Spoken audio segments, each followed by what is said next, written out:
This is Gutherie with So Freaking News here with Skinny from the one and only Mushroomhead. Tell him what's up. What's happening, everybody? Thanks for having us on, man. Mayhem 2014. Yeah, buddy.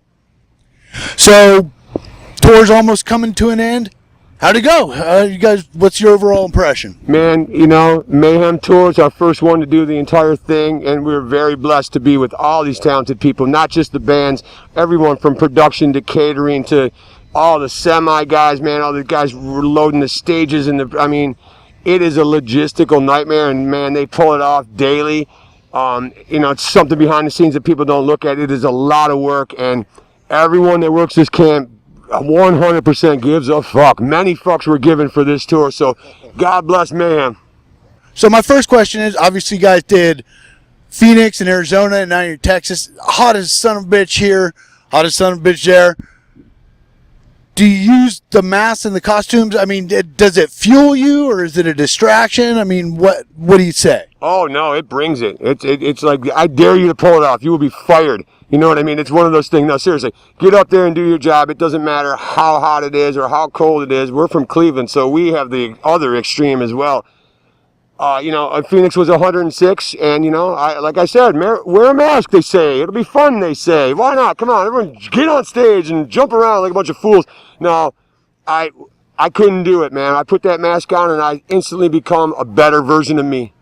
So, new album, super dense, super heavy. You guys, you kind of know for spending a fair chunk of time. You got your own studio going on, so you can take your time and get it done right.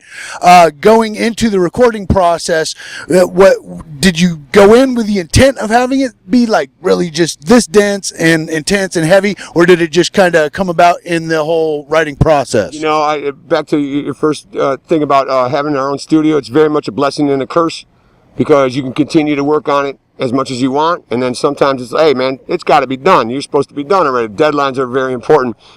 Coming into the album and writing it, we were just very much going back to our roots, experimenting. No idea is wrong. Now, if an idea is not working, that's a whole other story, but, get out there and try stuff and go back to your roots and hang out. We have the introduction of Church on guitar, the introduction of Dr. F on bass, and the reintroduction of J-Man singing. And we kept Waylon and Jeffrey Nothing, so we've got 3 vocalists as well.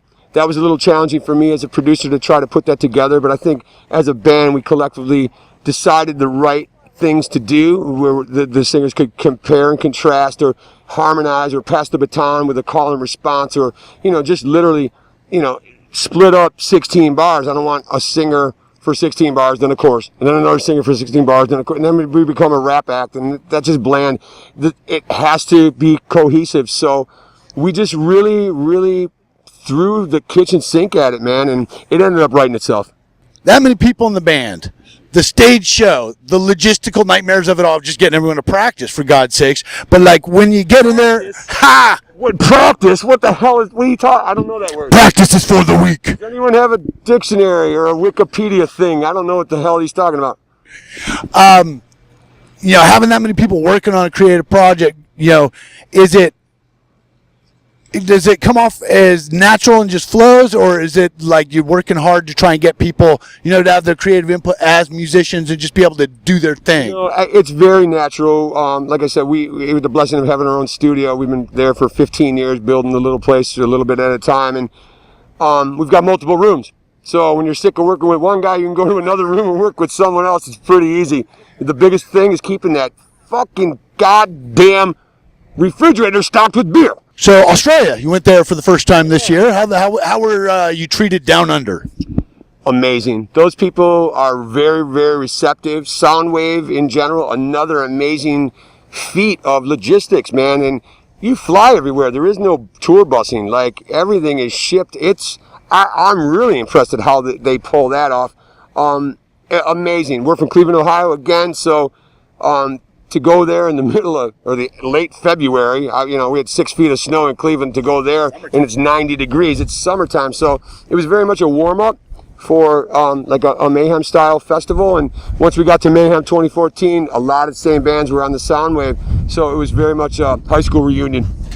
Very cool. So this tour's wrapping up. What you guys plans for the rest of the year? We got a like 3 or 4 week stint coming up with 3-6 Mafia and ICP. We running around the country with that, just getting twisted and weird, and you know, come on out, man, come one, come all. We're bringing the freak show to town. You know, it's definitely going to be a white trash bash. Come on out, get arrested, whatever it takes, man. We're going to be there. You guys have an intense live show. Is it easier when you're in a smaller, controlled, like club environment, or just with the festival thing, you just kind of, you know, what do you prefer? You know, it's two different animals, and I love them both.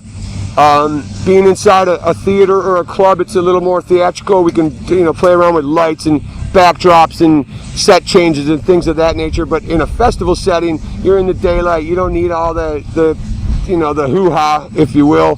The festival setting, you just go out there and you perform. High energy, don't let them down. Crowd participation, you want them singing as much as you want to dive in the crowd. It's a very interactive thing, and it's very refreshing to be on a festival and do some high energy shit. Very cool. Any last words for the fans out there in internet and TV land? Yeah, brand new Mushroomhead album, The Righteous and the Butterfly, just came out on Megaforce Records in May. It's only a few weeks, months old, whatever. Get out there and pick it up if you don't have it. Righteous and the Butterfly, Megaforce Records. Bam! You can check him out on tour coming up. It's an intense-ass live show. Thanks, Skinny, for coming out. Bang! Awesome.